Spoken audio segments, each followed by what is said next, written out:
Hello everyone, and welcome to another Guild Wars 2 video. So yesterday, ArenaNet did a live stream in which they revealed some interesting and as yet unknown facts about Guild Wars 2, specifically legendary weapons and also ore. And you may well be wondering what these things are, what do they mean, and Rob is here to tell us. Why, thank you. Well, they said quite a lot, and it was quite interesting to hear what they had to say about it. They went over a lot of things. They went over, I think they did it to alleviate people's fear about Endgame and the fact that there isn't a raiding system or a gear progression system at the end of Guild Wars 2. It doesn't work like that. So they were kind of stepping in to say it's okay. We've thought of something, and what they've come up with is Or, which is the massive island off the coast that when it was risen from the depth by Zaitan the dragon, and is the reason why Lion's Arch is all boaty and flooded, Right. and destroyed. Well, it was destroyed, and now it's been revitalized, obviously. Okay. And Or is an island full of undead people, basically an old cursed human civilization. And basically, on that island, there is going to be a massive dynamic event that Wow. constantly happens. There's going to be three kind of meta chains that involve taking control of the island, and you have to hold points, temples on this island, to then access the dungeon. And it sounds huge.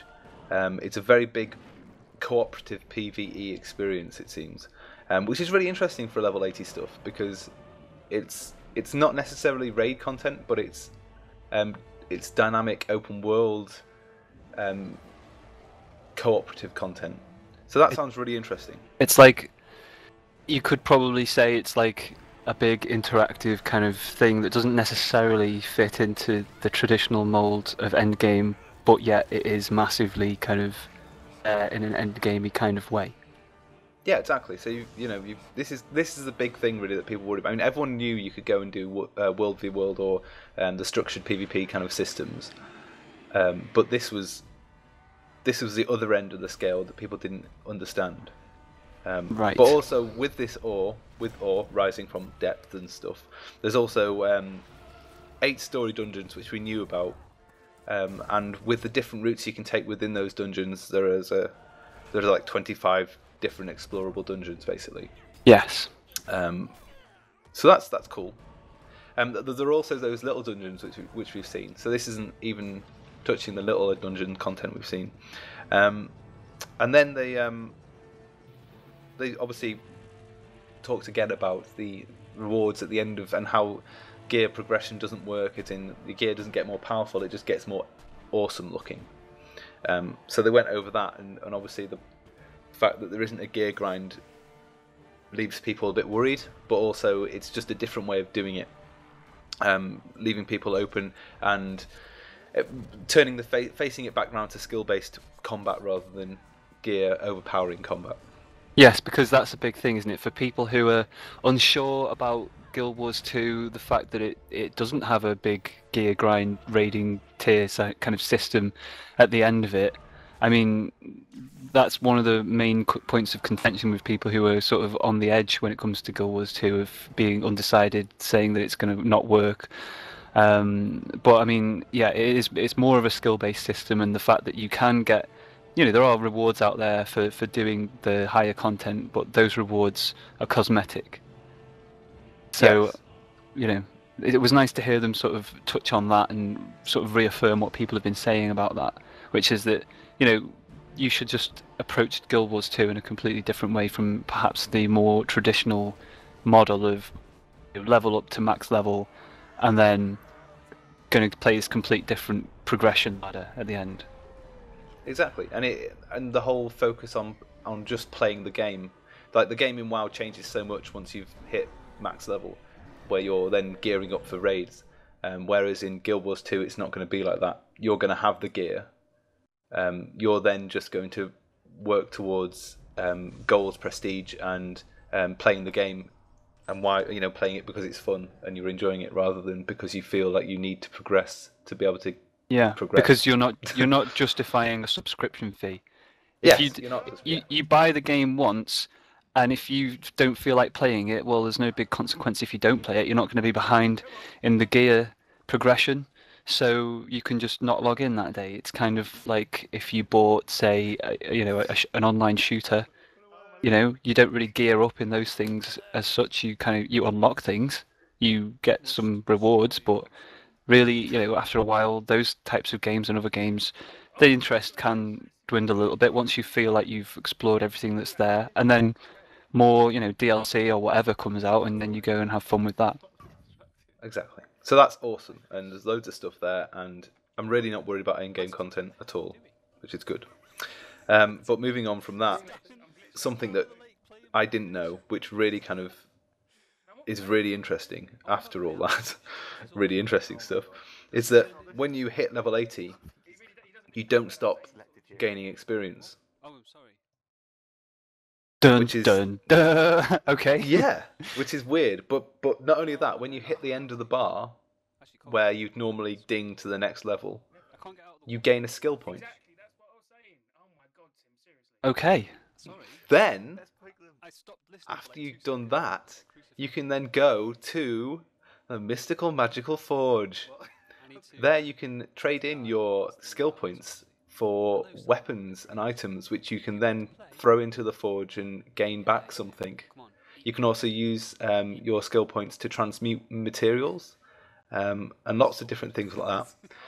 And then, out of the Mystic Forge and the mystery surrounding it, came the legendary weapons. The legendary weapons, So, because legendary weapons. Explain what exactly that is.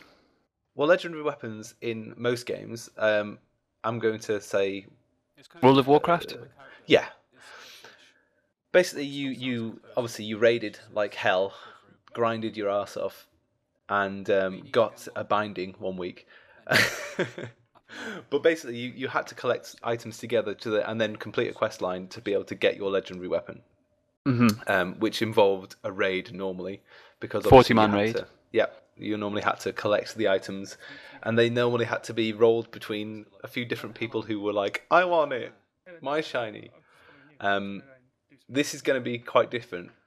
Not only does the fact that a legendary weapon isn't more powerful than the kind of like exotic weapons you get at level 80, because all weaponry will be on a kind of plateau at that Yeah. level. It will then be focused on looking awesome. So the things they've announced was a bow which has a unicorn head on it, which shoots arrows and leaves a rainbow trail in its wake. Oh my god. That's awesome. There's a hammer, which is like a great hammer, two-handed weapon, which has a ball of molten metal in the head of it, which then somehow spreads across the character when you swing it and use it. And as you walk around, you leave molten footprints behind you. Oh my god, that is amazing. So yes, that would be awesome. But then there's also two greatsword legendaries. One of them is, it's like you're holding. They said it's like you're holding a slice of the sky. Basically, you've got a day sword and a night sword, great sword, which you can do, which are separate quest lines, and then you can actually combine both of these to make like an ultimate legendary greatsword, which shifts its day-night cycle. Wow. So you're basically holding a piece of the sky as a greatsword, and it changes from day to night as well. So that's amazing. I mean, that I just love that, and it's important to again just reiterate that these weapons will not give you a combat advantage, statistical advantage. They're just, the whole point is that they just are amazing. Like they look cool. They are just purely awesome, Yeah. and the way they're doing them sounds just absolutely amazing. Very I want this creative. greatsword.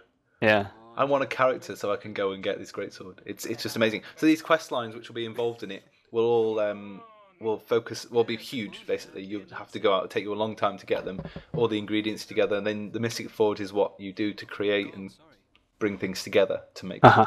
And the Mystic Forge is where? Sorry, in Lion's Arch. it's in Lion's Arch. Yeah. So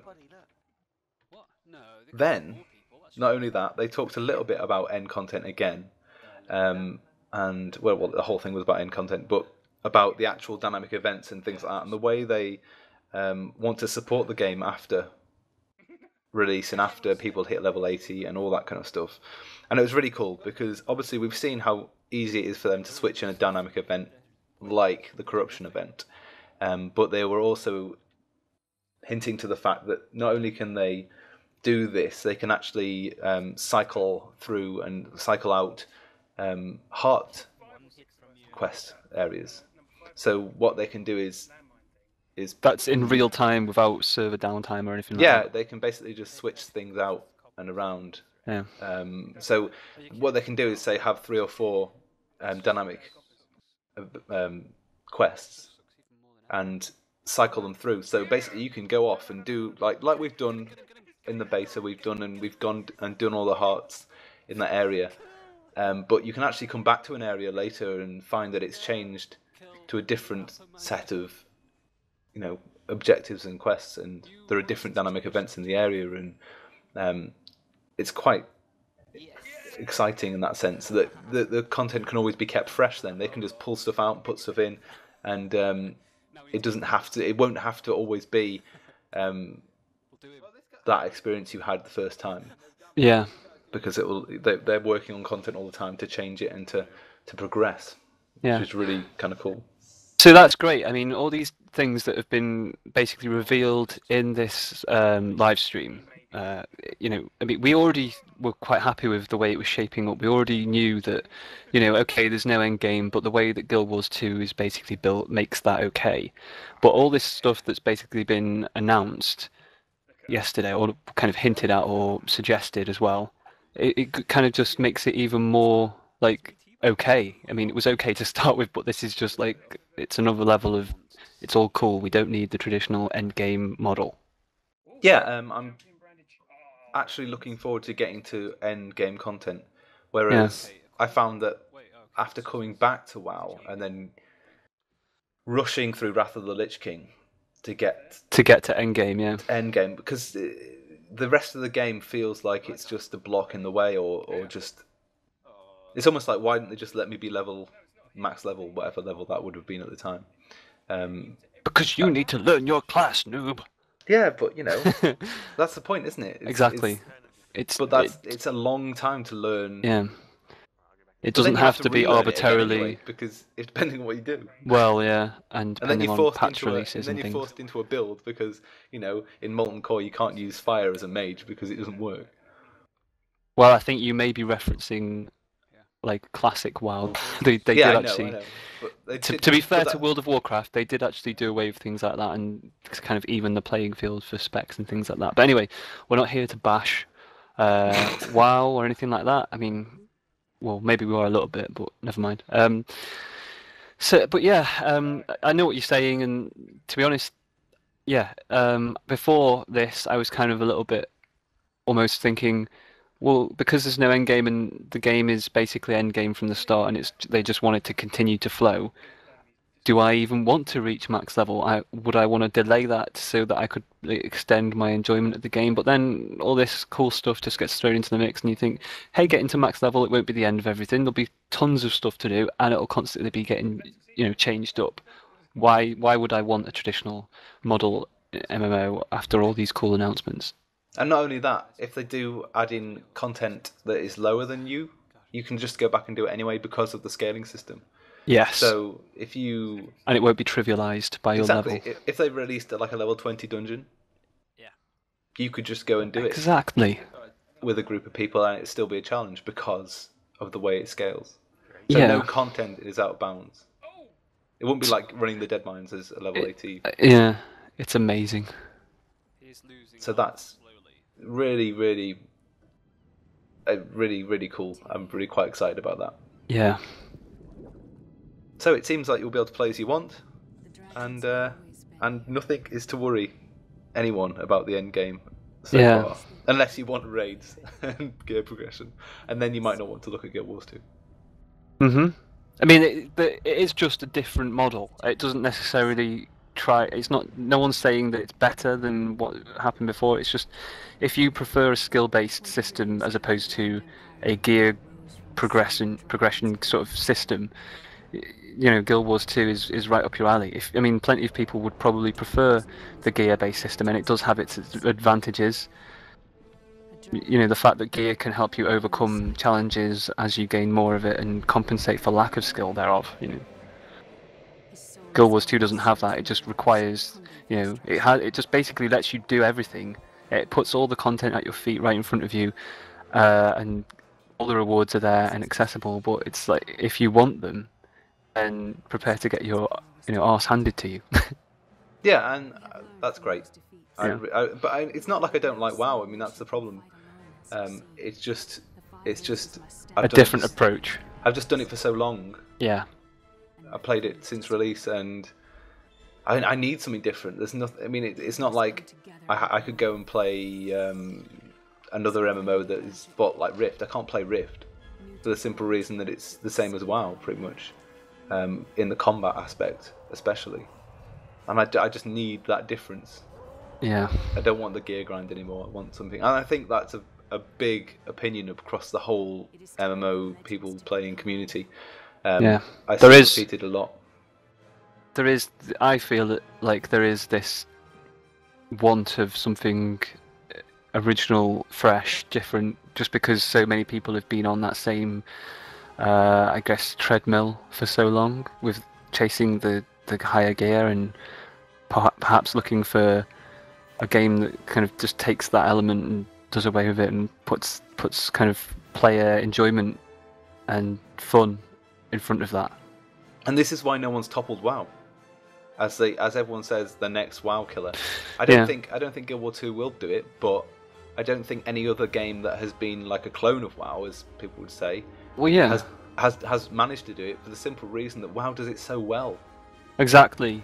It's like trying to beat. I mean, they've already done it. They've, and that's what Blizzard does, isn't it? They take ideas that other people kind of make work reasonably well, and then they make it work in such high quality with such finesse because they've got the money and the time and the development to really do it with that much polish. And then when someone else comes along without, you know, having that established level of development and quality and tries to reproduce the same thing, it's always going to pale in comparison. Which is the problem everyone has, I think. I mean, it's the problem I have when I play a game that is like WoW. I just think I'm settling for second best. I could be playing. You might as well just play WoW, yeah. But with Guild Wars 2, it's like they're trying to do it a different way, so it doesn't feel like it's trying to emulate that. Yeah, it's completely different, which is what I need, because WoW just isn't pushing my buttons anymore. Yeah. So anyway, yeah, the live stream information dev chat was kind of, you know, a nice little thing to kind of give us some information and keep us hanging in there for the next beta. It was awesome, and yeah, this was just a quick video to basically sum up, well, quick little chat to kind of sum up what we gleaned from the dev chat. We'll be bringing you more content from the next beta weekend, which is next weekend, not this weekend, but the weekend after, and we'll be doing our best to bring you all kinds of content. And if you've got any specific things that you'd like us to look at, let us know in the comments. Please remember to subscribe and share the video with anyone in your gaming community to spread the love that is Guild Wars 2. Thanks very much for watching, and we will see you guys again next time. Bye!